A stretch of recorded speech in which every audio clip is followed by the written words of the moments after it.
Bismillahirrahmanirrahim. Qala mu'alifu rahimallahu ta'ala wa nafa'ana bihi wa bi'ulumihi fi dharaini. Amin ya rabbal alamin. Dalam kitab Mausu' al-Akhirah karya Syekh Mahir Ahmad As-Sufi diterangkan Al-Quran berbicara mengenai tanda-tanda besar yang terjadi sesaat sebelum terjadinya hari kiamat. Misalnya, terbitnya matahari dari arah barat, munculnya dabbah atau hewan melata, munculnya ad-dukhon atau kabut, serta munculnya Ya'juj dan Ma'juj. Sementara di dalam banyak hadis, Rasulullah juga menghimpun tanda-tanda sugro, wusto, dan kubro. Semua ini berdasarkan wahyu dari Allah. Artinya, beliau tidak berucap menuruti hawa nafsu semata.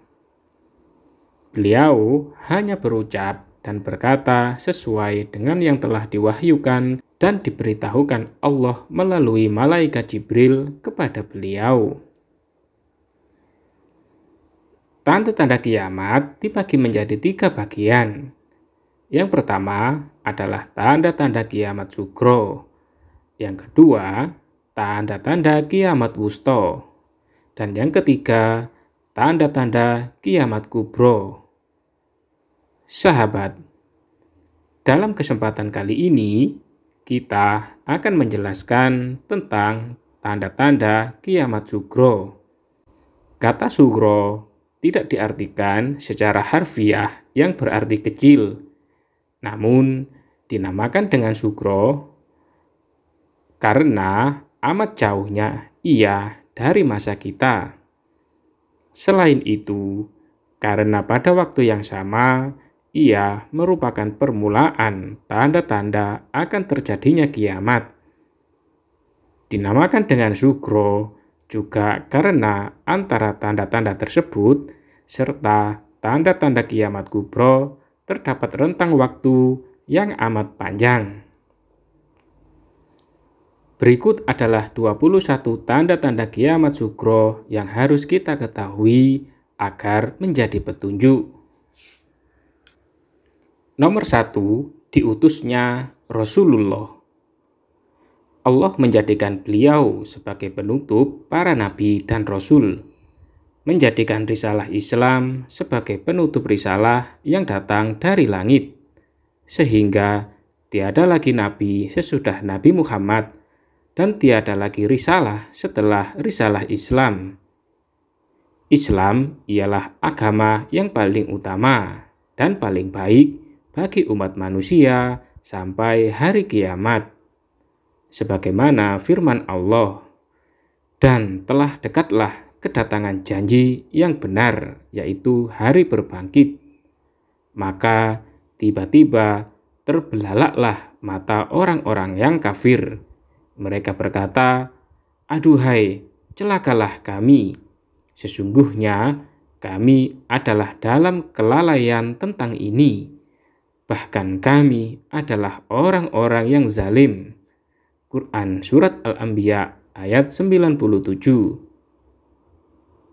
Diutusnya Rasulullah merupakan tanda kiamat sugro yang pertama.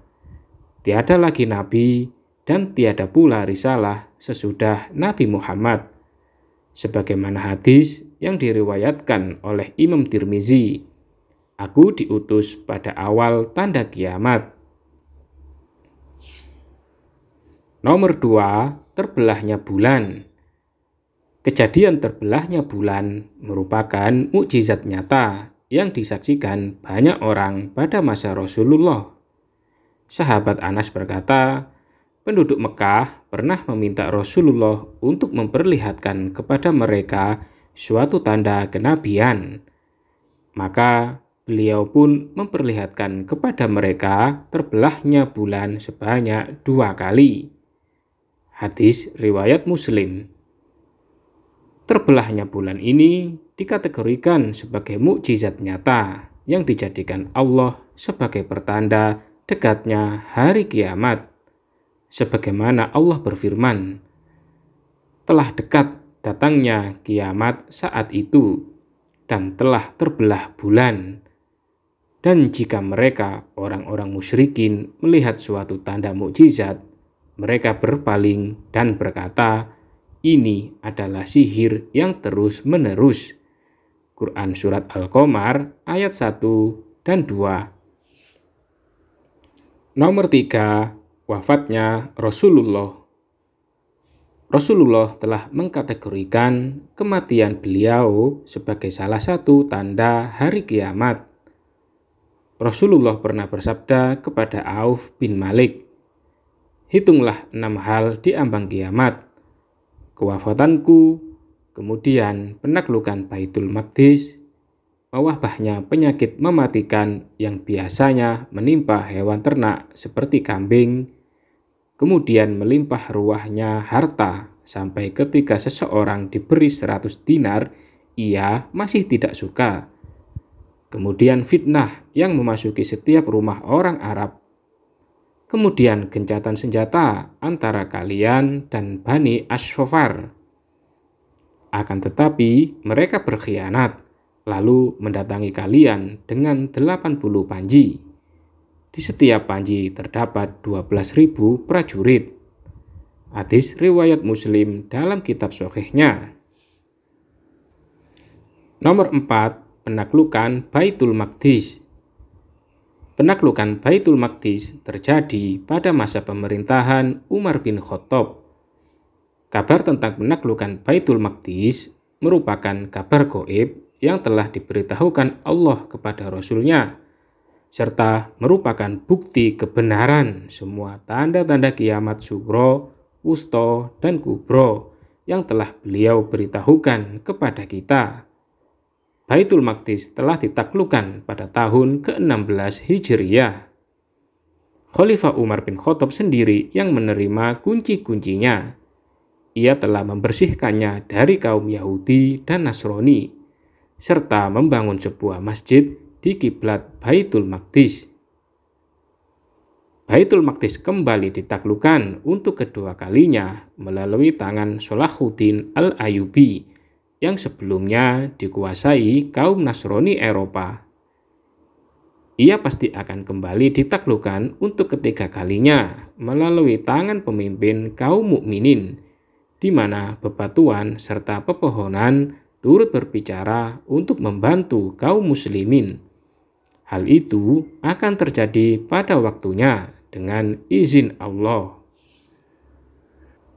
Nomor 5, mewabahnya penyakit mematikan, yakni ketika kaum muslimin telah berhasil menaklukkan negeri Irak, lalu negeri Syam, mereka sesudah terjadinya pertempuran sengit di medan Yarmuk, kaum muslimin menetap di negeri Syam. Setelah itu, datanglah ketentuan Allah dengan munculnya wabah penyakit taun atau kolera yang memakan banyak korban.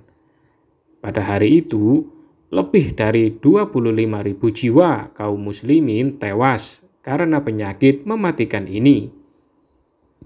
Di antara mereka terdapat pejuang Islam yang hebat seperti Abu Ubaidah bin Jarrah dan Ziror bin Al-Azwar. Nomor 6, terbunuhnya Umar bin Khattab.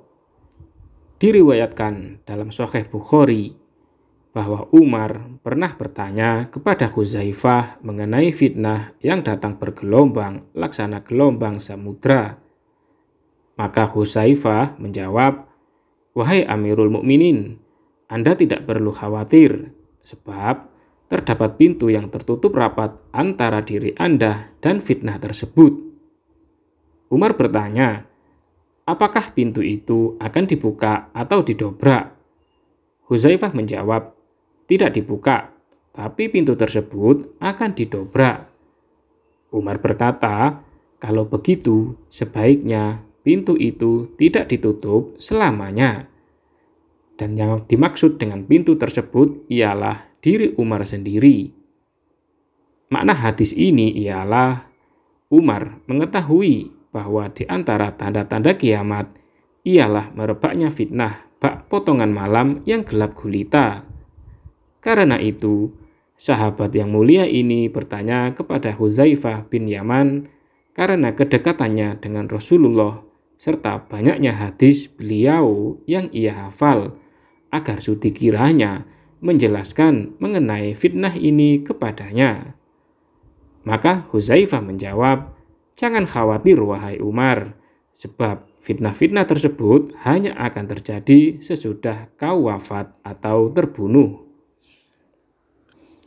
Nomor 7, terbunuhnya Utsman bin Affan. Dalam hadis yang diriwayatkan oleh Al-Hakim, Rasulullah pernah memanggil Utsman, lalu mulai menceritakan secara rahasia kepadanya tentang kematiannya. Wajah Utsman pun berubah. Maka tatkala tiba hari pengepungan rumah Utsman, kami bertanya, "Mengapa tidak engkau perangi mereka?"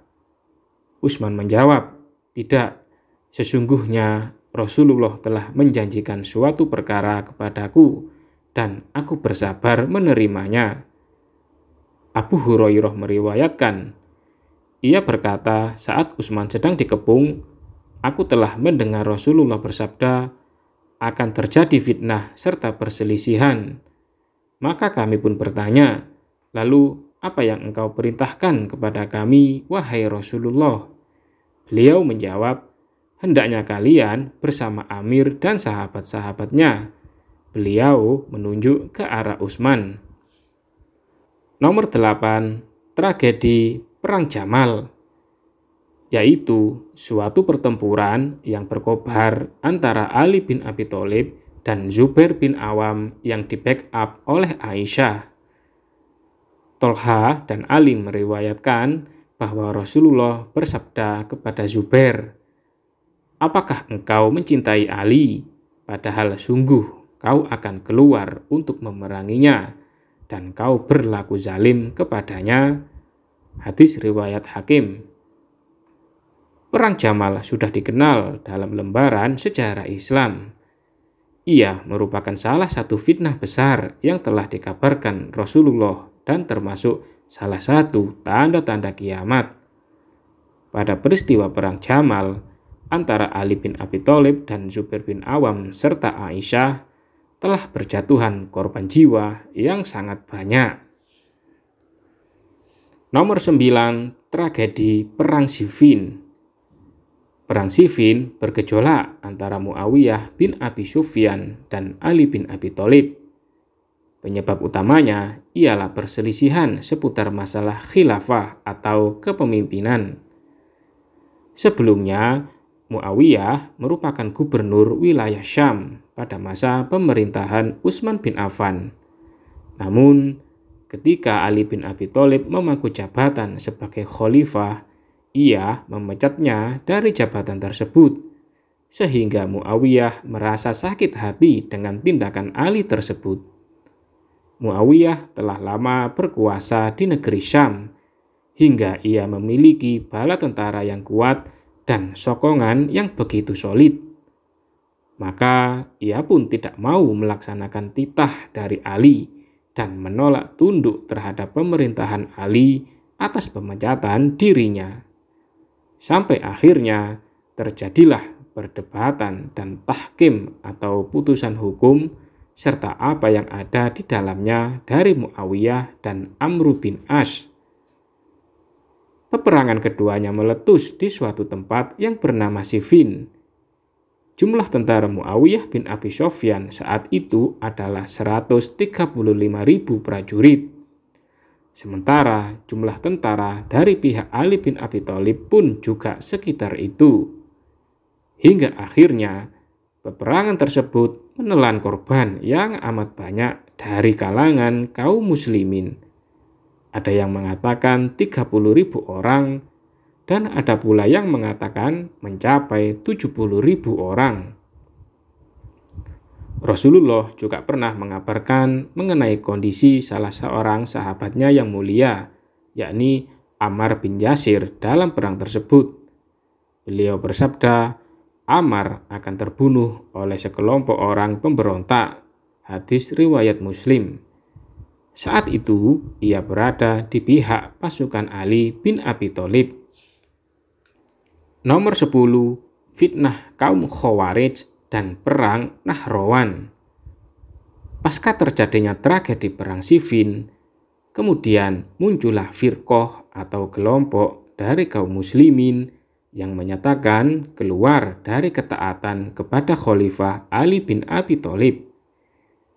Di antara keyakinan mereka adalah mengkafirkan Ali dan Muawiyah, juga mengkafirkan pelaku dosa besar, dan mengklaim ia akan kekal di dalam neraka. Pengkafiran yang dilakukan oleh kelompok itu juga ditujukan kepada banyak para sahabat. Kelompok ini dikenal dengan sebutan Khawarij. Mereka telah menghalalkan darah, membuat kerusakan dan malapetaka besar dalam Islam, meninggalkan ilmu, serta menggiatkan diri dengan ibadah dan membodohkan para ulama. Hukum-hukum mereka sangat zalim dan pemikiran mereka sangat sempit. Rasulullah sudah memperingatkan akan munculnya kelompok ini dalam Islam. Beliau bersabda, akan muncul di tengah-tengah umatku perselisihan serta perpecahan, yakni suatu kaum yang bagus perkataannya namun buruk perbuatannya.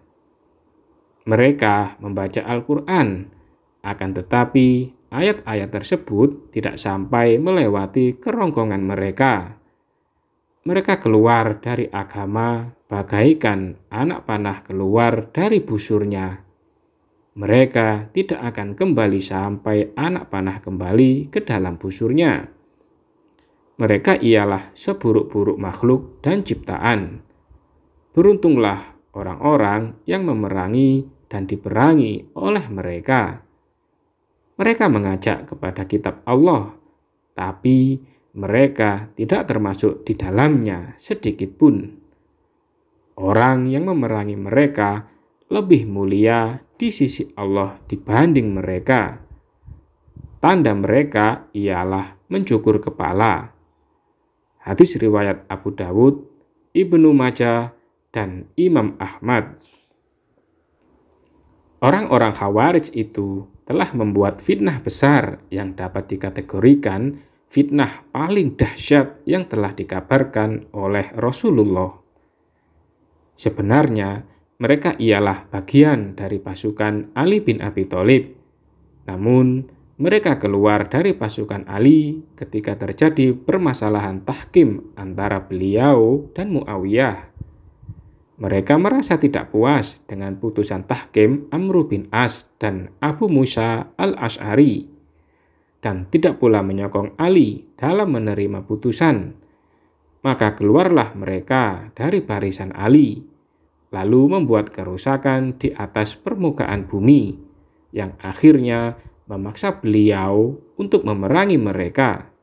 Hal itu pun akhirnya terjadi, hingga puncaknya pada pertempuran di Nahrawan. Pasukan Ali berhasil membunuh mereka dengan jumlah mendekati 20.000 orang, sementara sisanya melarikan diri ke berbagai negeri. Al-Hafidz Ibnu Hajar berkata mengenai orang-orang Khawarij ini, kehadiran mereka menambah bencana kian besar bagi kaum muslimin. Selain itu, mereka memperluas keyakinan mereka yang rusak, membatalkan hukum rajam bagi pezinah muhson, memotong tangan pencuri dari ketiak, mewajibkan sholat bagi wanita yang sedang haid, dan mengkafirkan orang yang meninggalkan amar ma'ruf nahi mungkar jika ia mampu melaksanakannya. Nomor 11. Penyerahan kekuasaan dari Hasan putra Ali bin Abi Thalib kepada Muawiyah. Ketika perang Siffin berkecamuk dan korban mulai berjatuhan dari kalangan kaum muslimin, lalu terjadilah proses tahkim yang diikuti dengan terpecah belahnya manusia. Kemudian muncullah kelompok Khawarij dan terbunuhnya Ali bin Abi Thalib di tangan Abdurrahman bin Muljam. Hasan bin Ali berpandangan untuk menyerahkan kekuasaan kepada Muawiyah demi menjaga bertumpah darahnya kaum muslimin, yang kemudian dilakukanlah penyerahan kekuasaan itu.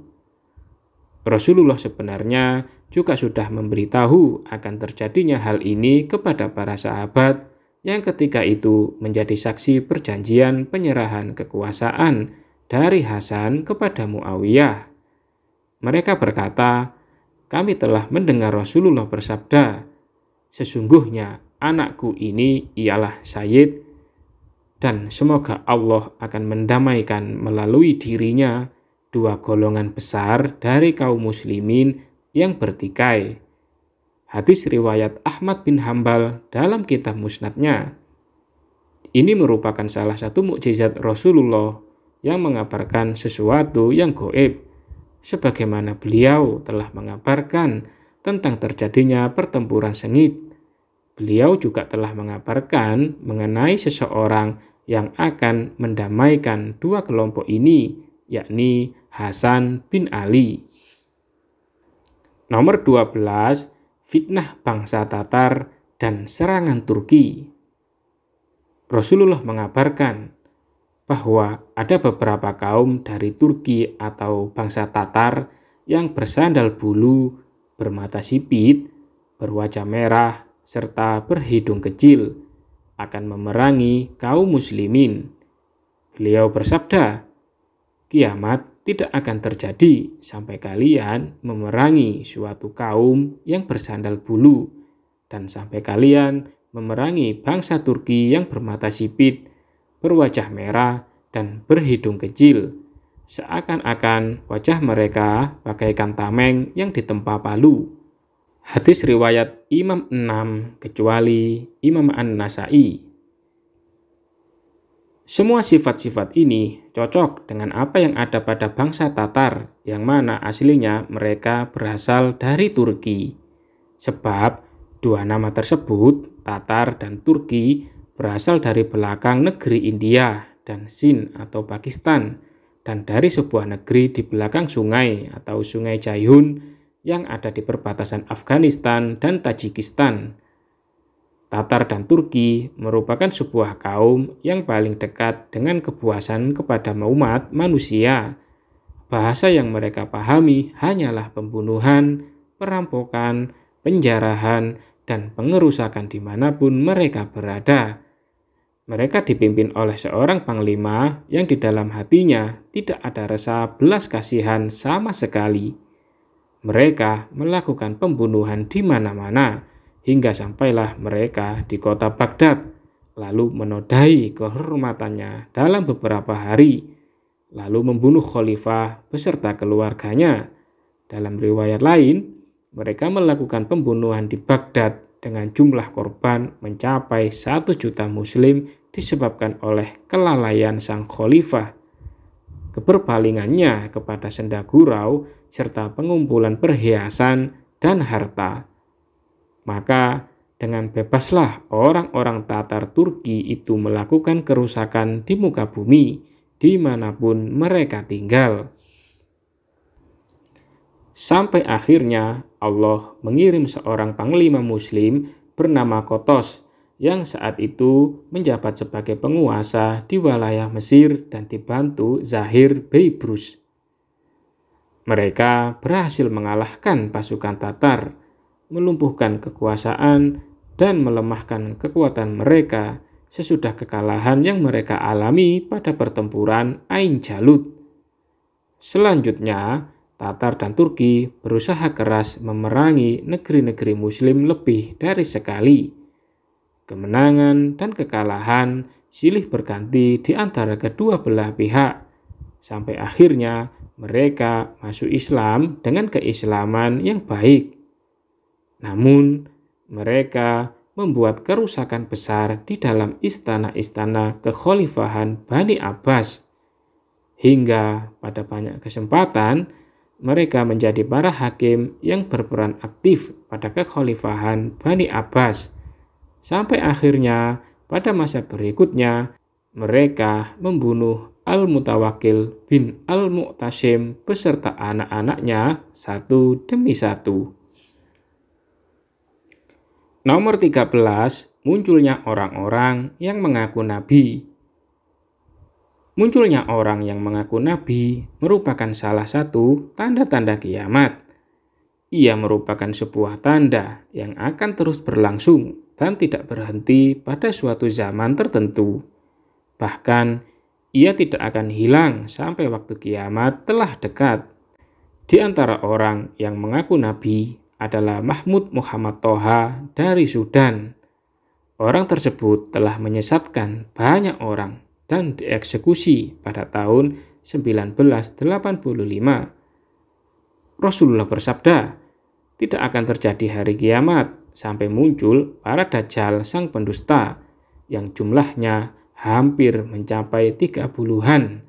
Masing-masing dari mereka mengaku bahwa dirinya ialah Rasul atau utusan Allah.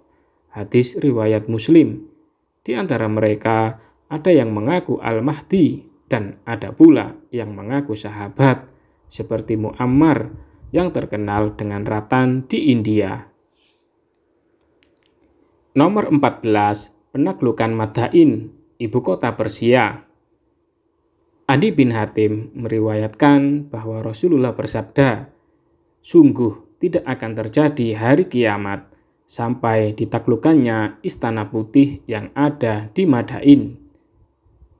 Di dalam menjelaskan hadis ini, Adi bin Hatim berkata, sungguh aku telah melihat hal ini terjadi pada masa kekhalifahan Umar bin Khattab. Hal ini mengisyaratkan kepada runtuhnya kerajaan Persia dan jatuhnya ibu kota mereka, yakni Al-Madain di tangan kaum muslimin. Kemenangan ini berhasil diraih melalui tangan Panglima Sa'ad bin Abi Waqqas. Nomor 15, situasi jalan-jalan yang aman. Adi bin Hatim meriwayatkan bahwa Rasulullah bersabda, tidak akan terjadi hari kiamat sampai ada seorang wanita yang berjalan dari Hejaz menuju Irak dalam keadaan aman, tidak takut kepada sesuatu pun. Hadis riwayat Ahmad dalam kitab musnadnya. Adi berkata, sungguh aku telah melihatnya dengan mata kepalaku sendiri.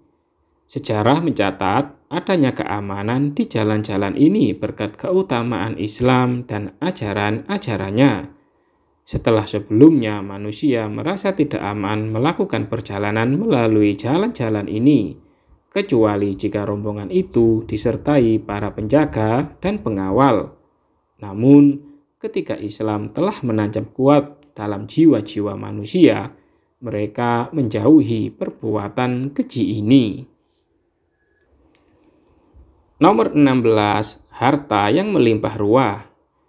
Abu Hurairah meriwayatkan bahwa Rasulullah bersabda, kiamat tidak akan terjadi sampai di antara kalian terdapat harta yang banyak dan melimpah ruah, sehingga pemilik harta mencari-cari orang yang menerima sedekahnya. Lalu ketika seseorang dipanggil, maka ia pun berkata, aku tidak menginginkannya. Hadis riwayat Imam Bukhari. Hadis ini merupakan salah satu dari sekian hadis yang memungkinkan untuk terjadi pada keseluruhan zaman bangsa Arab. Jadi, melimpahnya harta ialah satu bagian dari hadis mulia tersebut. Hal ini telah terwujud pada masa sahabat ketika mereka berhasil menaklukkan Irak dan Syam, hingga melimpahlah ghanimah-ghanimah yang ada di dalam Baitul Mal kaum muslimin setelah hampir-hampir saja mengalami kekosongan. Begitu pula hal ini telah terjadi pada masa pemerintahan Khalifah Umar bin Abdul Aziz. Para pembawa zakat kembali pulang dari wilayah barat Islam dan tidak mendapati orang-orang yang berhak menerimanya demi merealisasikan kepemimpinan yang adil. Harta juga melimpah ruah pada masa kekhalifahan Harun ar-Rasyid. Begitu pula pada masa saat ini, harta melimpah ruah ketika perut bumi mengeluarkan sebagian harta simpanan terbaiknya berupa minyak dan bahan tambang lainnya. Nomor 17, terhapusnya jizyah atau pajak. Abu Hurairah meriwayatkan bahwa Rasulullah bersabda, Irak akan terhalang dari dirham dan kofisnya. Syam akan terhalang dari mud dan dinarnya. Mesir akan terhalang dari irdib dan dinarnya. Kalian akan kembali seperti semula. Kalian akan kembali seperti semula. Dan ini disaksikan oleh Abu Hurairah. Hadis riwayat Muslim. Yang nampak jelas pada kondisi ini ialah terhapusnya jizyah dan pajak yang disebabkan lemahnya negara Islam dalam melindungi tanah air dan ahlu zimmahnya yang hidup di dalamnya. Di samping itu, tiada lagi pihak-pihak yang membayar pajak kepada mereka. Nomor 18, api yang keluar dari Hijaz hingga menerangi leher-leher unta di Busra. Rasulullah bersabda, kiamat tidak akan terjadi sampai ada api yang keluar dari bumi Hijaz yang menerangi leher-leher unta di Busra, Syam. Hadis riwayat Muslim. Imam Nawawi berkata, pada zaman kami muncul api di Madinah pada tahun 654 Hijriyah. Api itu besar sekali dan muncul dari arah timur Madinah di belakang Herat. Peristiwa ini diketahui secara mutawatir oleh seluruh penduduk Syam dan semua daerah. Penduduk Madinah yang menyaksikan hal ini memberitakannya kepadaku. Perkataan ini terdapat dalam kitabnya Syarhun Nawawi ala Muslim. Ada yang mengatakan api ini terus menyala sampai 3 bulan lamanya, sedang wanita-wanita Madinah mengelilingi cahayanya. Al-Hafidz Ibnu Hajar juga mengatakan dalam kitabnya Fathul Bari, menurutku api tersebut ialah api yang muncul di pinggir kota Madinah, sebagaimana yang dipahami Al-Qurtubi dan selainnya. Yaqut Al-Hamawi dalam kitabnya Mu'jamul Buldan mengatakan bahwa seluruh penduduk Syam dapat melihat cahaya terang yang berasal dari api ini. Mereka juga menegaskan mengenai sampainya cahaya api itu pada leher-leher unta. Yang menyaksikan peristiwa ini adalah seluruh penduduk negeri. Api tersebut terus menyala sampai 3 bulan lamanya. Nomor 19, bencana Al-Khosaf, Al-Qadhaf, dan Al-Masakh menjelang kiamat. Rasulullah bersabda, pada umat ini akan terjadi khosaf, masakh, dan qadhaf. Aisyah bertanya, ya Rasulullah, apakah kami akan binasa padahal di antara kami ada orang-orang soleh? Rasulullah menjawab, benar, jika keburukan telah merajalela. Hadis riwayat Tirmizi. Al-Khosaf yaitu Allah akan membenamkan permukaan bumi hingga masuk sampai ke dalamnya, dan tidak ada yang mengetahui jauhnya selain Allah sendiri. Al-Qadhaf yaitu bumi akan menyemburkan segala sesuatu yang melelehkan dari dalamnya, baik berupa lahar, larva api, dan selainnya. Al-Masakh yaitu Allah akan mengubah suatu kaum atau sekelompok orang yang menghalalkan apa yang diharamkan Allah menjadi suatu yang dikehendakinya dari makhluknya, seperti kera dan babi, atau salah satu jenis binatang ternak lainnya. Pada tahun 232 Hijriyah, pada masa awal pemerintahan Al-Mutawakkil pada era dinasti Abbasiyah, Bertiuplah angin kencang, lagi panas di wilayah Irak. Belum pernah ada angin semacam itu sebelumnya. Angin tersebut membakar tanam-tanaman yang ada di Kufah, Basroh, dan Baghdad, serta menewaskan para musafir. Kejadian ini berlangsung lama, selama 50 hari hingga sampai di wilayah Hamzan, lalu membakar tanaman dan memandikan binatang ternak. Kemudian berlanjut sampai wilayah Mosul dan Sanjar, hingga menghalangi manusia mencari penghidupan di pasar-pasar, para pejalan kaki, dan membinasakan banyak makhluk hidup. Nomor 20, runtuhnya Kekaisaran Persia dan Romawi. Rasulullah bersabda, apabila Kisra telah binasa, maka tidak ada lagi Kisra sesudahnya. Dan apabila Kaisar telah binasa, maka tidak ada Kaisar lagi sesudahnya. Hadis riwayat Bukhari. Negara Persia dan Romawi telah jatuh dalam genggaman kaum muslimin, dan kekuasaan mereka terkumpul pada masa pemerintahan Umar bin Khattab. Nomor 21, sampainya agama sebagaimana sampainya malam dan siang, serta penaklukan Roma. Rasulullah telah memberitahukan agama Islam akan sampai pada segenap penjuru negeri dengan penuh kemuliaan. Rasulullah bersabda, sungguh urusan ini benar-benar akan sampai atau tersebar sebagaimana sampainya malam dan siang. Allah tidak membiarkan rumah orang kota dan orang badui kecuali Allah memasukkan agama ini dengan kemuliaan orang mulia atau kehinaan orang hina, yakni kemuliaan di mana Allah memuliakan Islam dan kehinaan di mana Allah menghinakan orang kafir. Hadis riwayat Ibnu Hibban. Abu Kubail meriwayatkan, ia berkata, kami pernah bersama Abdullah bin Amru bin As. Ia ditanya, kota mana yang akan ditaklukkan terlebih dahulu, Konstantinopel ataukah Roma? Lalu Abdullah minta diambilkan kotak berisi cincin raja.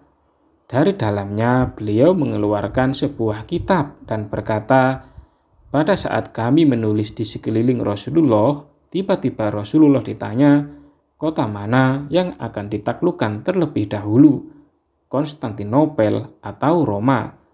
Rasulullah menjawab, kota Heraklius akan ditaklukkan lebih dahulu, yakni Konstantinopel. Roma juga akan ditaklukkan sesuai dengan kebenaran hadis Rasulullah ketika Allah mengizinkannya. Demikianlah 21 tanda-tanda kiamat sugro yang kebanyakan sudah terjadi sesuai dengan petunjuk yang dikabarkan oleh Rasulullah. Dalam video berikutnya, kita akan menjelaskan tentang tanda-tanda kiamat wusta. Semoga kita semua bisa memetik ibroh atau hikmah atas semua ini. Terima kasih. Wallahu muwaffiq ila aqwamit thoriq. Wassalamualaikum warahmatullahi wabarakatuh.